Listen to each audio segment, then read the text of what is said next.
வணக்கம் மக்களே, நான் உங்கள் உதயா. இது உங்கள் குரு சிஷ்யா காணொலி. இன்னைக்கு நம்ம பார்த்தீங்கன்னா நம்ம தம்பி வெளியில் போயிருக்காரு. ஸோ இன்னைக்கான காணொலியில் நான் மட்டும்தான் இருப்பேன். இன்னைக்கு நம்ம பார்க்க போகிற டாபிக், அதாவது நேபாளில் நடந்த ஒரு துயர சம்பவம்.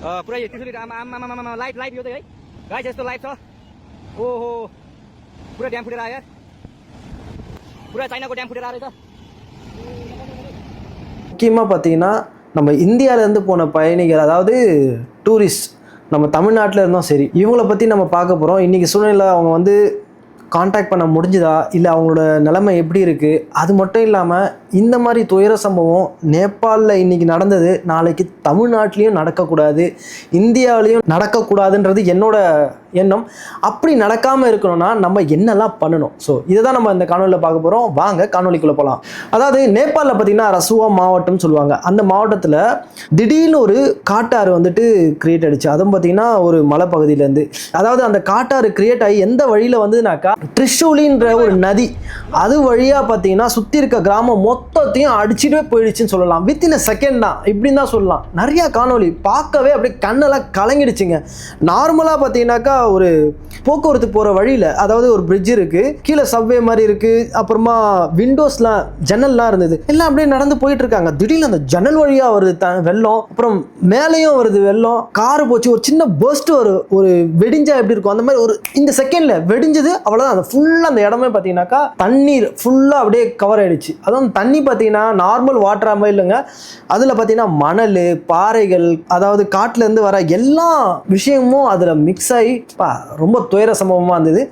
இதில் முக்கியமாக இன்னொரு விஷயம் சொல்லணும்னாக்கா, உயிரிழப்புகள் எவ்வளோ நடந்திருக்குன்னா அரௌண்ட் 95. இன்னைக்கு நைட்டு பார்த்தீங்கன்னா நான் இங்கே சவுதி அரேபியா டைம் 10 மணிக்கிட்ட நான் இப்போ பேசிகிட்டு இருக்கேன். இந்த டைம் வரைக்கும் நமக்கு கிடைச்ச தகவலின்படி ஒரு 95 பேர்கிட்ட இறந்துருக்காங்க. அதுவும் காணாமல் போனவங்க மொத்தம் எவ்வளோன்னு பார்த்தீங்கன்னா ஒரு 484 சொல்லியிருக்காங்க. ஸோ இது வந்து இன்னும் கூடுதல் ஆகும்னு சொல்லிட்டு நமக்கு கிடைச்ச அறிக்கை பிரகாரம் சொல்லிட்டு இருக்காங்க. இதில் இந்தியர்கள் ஏன் அங்கே போனாங்கன்னு பார்த்தீங்கன்னா கைலாஷ், அதாவது இந்தியர்களுக்கான ஒரு மத வழிபாடு கைலாஷ்னு சொல்லுவாங்க. அதை பார்க்கறதுக்காக வாழ்க்கையில் ஒரு தடவையாவது போய் பார்க்கணும்னு சொல்லிட்டு பல பேர் ஆசைப்பட்டிருப்பாங்க. அந்த மாதிரி ஒரு டூரிஸ்ட் குரூப் தாங்க அங்கே போனாங்க. அதில் பார்த்தீங்கன்னாக்கா இப்போ 100க்கும் மேற்பட்ட இந்தியர்கள் தொடர்புலேயே இல்லைன்னு சொல்லிட்டாங்க. ரொம்ப வருத்தத்துக்குரிய விஷயம். அதுலேயும் பார்த்தீங்கன்னா தமிழ்நாட்டிலேருந்து இப்போ கிடைச்ச தகவலின்படி 106 பேர்கிட்ட பயணம் மேற்கொண்டிருக்காங்க. அதுவும் குறிப்பாக ஒரே ஒரு குழு, அதாவது சென்னையிலேருந்து ஒரு டூரிஸ்ட், தஞ்சாவூர்லேருந்து ஒரு டூரிஸ்ட், இந்த மாதிரி போனாங்க பார்த்தீங்களா. அந்த ஒரு குழுவில் 57 பேர் ஒரு குழுவில் பயணிச்சிருக்காங்க.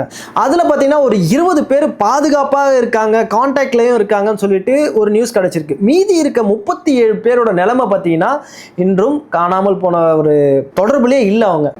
இந்த வெள்ளத்தை இப்போ எப்படி சொல்கிறாங்கன்னா, இது ஒரு நார்மலான வெள்ளம் இல்லைங்க. ஒரு பனிப்பாறை உடஞ்ச இருக்கும், நதி திடீர்னு வந்துட்டு கிளவுட் பர்ஸ்ட்னு சொல்லுவாங்க.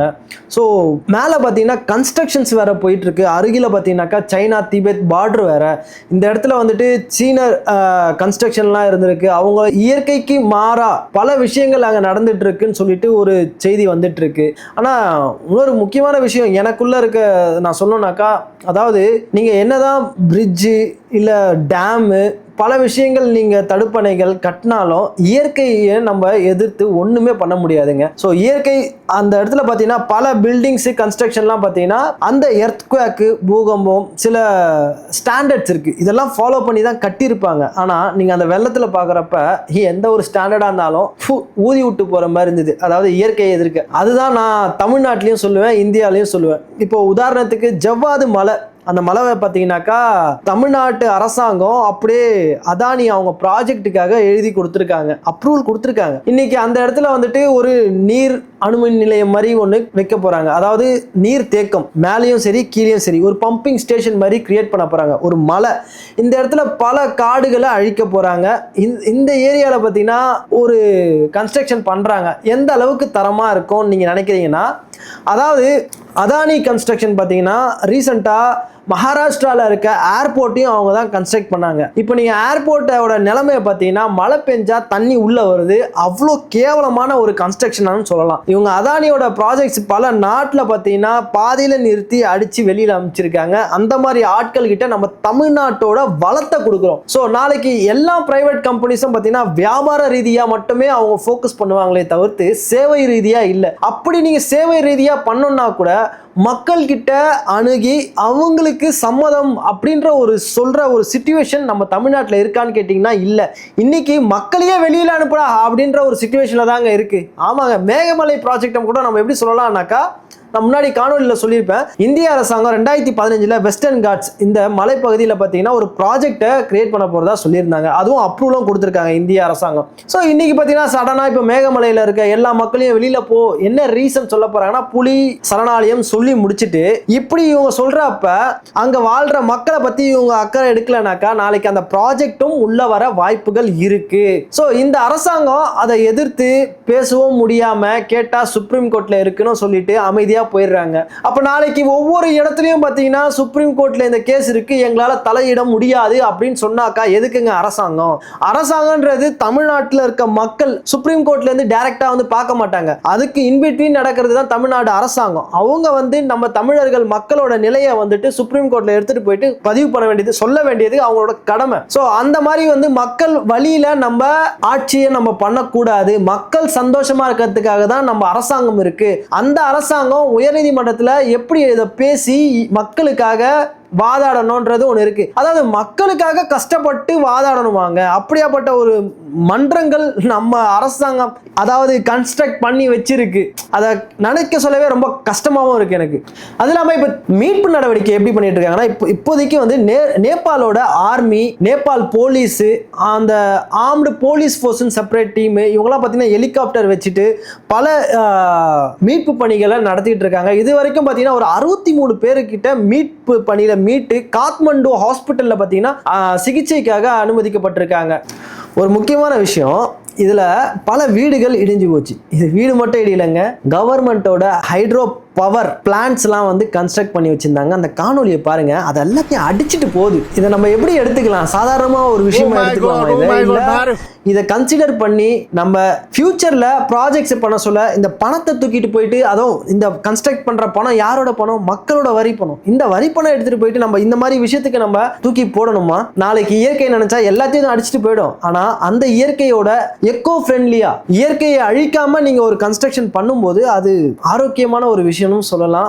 மக்களுக்கு பயனுள்ள விஷயமாவும் இருக்கணும், இயற்கைக்கு ஆதரவாகவும் இருக்கணும். ஒரு எக்ஸாம்பிள் நான் சிம்பிளா சொல்றேங்க. இந்த கிளவுட் பர்ஸ்ட்னு சொல்றாங்க, அதாவது மேக வெடிப்புன்றாங்க. திடீர்னு சடனா பார்த்தீங்கன்னா அளவுக்கு அதிகமா தண்ணி அங்க கொட்டுறப்ப அந்த ஏரியா ஃபுல்லா டேமேஜ் ஆகும். அது எப்படி வருது? இப்போ மரங்களை நீங்க எல்லாத்தையும் வெட்டுறீங்க ரோடு போடணும்னு சொல்லிட்டு, இப்போ அது இயற்கைக்கு ஆப்போசிட்டா நடக்குது. இப்போ அங்கங்க வெயிலோட தாக்கம் அதிகமாகுது. இப்போ மரம் இருந்ததுன்னா இந்த தாக்கம்ன்றது அந்த அளவுக்கு இருக்காது. இப்போ மரத்தை வெட்டிட்டீங்க, வெயிலோட தாக்கம் அதிகமாகுது. இப்போ எவாப்ரேஷன்ற ஒரு, அதாவது நீராவிகள், அதாவது மேகன்றது ஒரு தட்டா எடுத்துங்க. இப்போ நம்ம அடுப்புல எப்படி குண்டான வச்சு தண்ணியை கொதிக்க வைக்கிறோமோ, கொதிக்க வைக்க சொல்ல ஆவியெல்லாம் எங்க போகும்? அந்த தட்டாண்ட போகும். தட்டு மேல நின்று திரும்பி வந்துட்டு ரிட்டர்ன் வந்து சொட்டும்.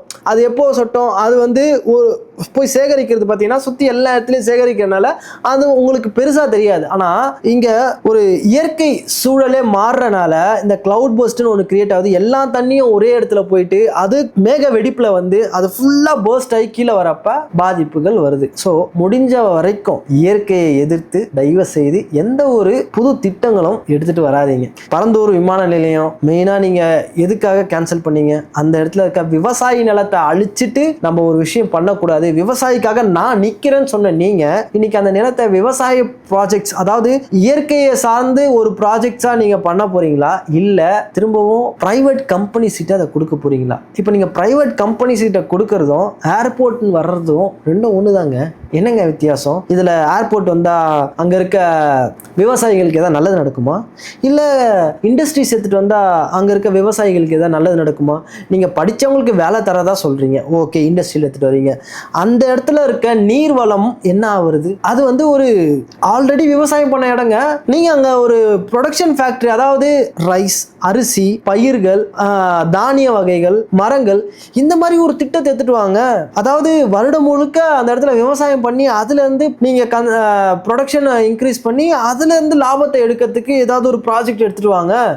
அது சில பேருக்கு வந்துட்டு கார் கம்பெனி, அப்புறம் ரப்பர் கம்பெனி, இந்த மாதிரி இண்டஸ்ட்ரி இருந்தால் தான் வளர்ச்சின்னு நினைக்கிறீங்க. இயற்கை சார்ந்த எந்த ஒரு வளர்ச்சியும் உங்களுக்கு வளர்ச்சியாகவே கண்ணுக்கு தெரிய மாட்டேங்குது. ஸோ இன்னைக்கு பார்த்த காணொலியை நம்ம இதோட முடிச்சுக்கலாம். இதுலேருந்து நம்ம என்ன கற்றுக்கணுன்னாக்கா, எந்த ஒரு விஷயம் பண்ணாலும் இயற்கைக்கு எதிர்த்து நம்ம பண்ணக்கூடாதுன்றது தான் நான் என்னோட கருத்தை நான் இதில் பதிவிடுறேன். பார்க்குற உங்களுக்கு இதையும் தவிர்த்து உங்களுக்கு ஏதாவது ஒரு கருத்து இருந்ததுன்னா கமெண்ட் பாக்ஸில் பதிவிடுங்க. இந்த காணொலி எப்படி இருக்குன்றதும் கமெண்ட் பாக்ஸில் சொல்லுங்கள். உங்களோட ஆதரவு எனக்கு ரொம்ப முக்கியம். ஏன்னா அடுத்த ஒரு காணொலிகள் நான் பண்ணும்போது அது இன்னும் ஒரு பெட்டராக பண்ணணுன்ற ஒரு ஃபீல் நமக்கு கிடைக்குது. நிறைய கமெண்ட் பாக்ஸ்லேயும் வந்துட்டு கமெண்ட் பண்ணுறீங்க.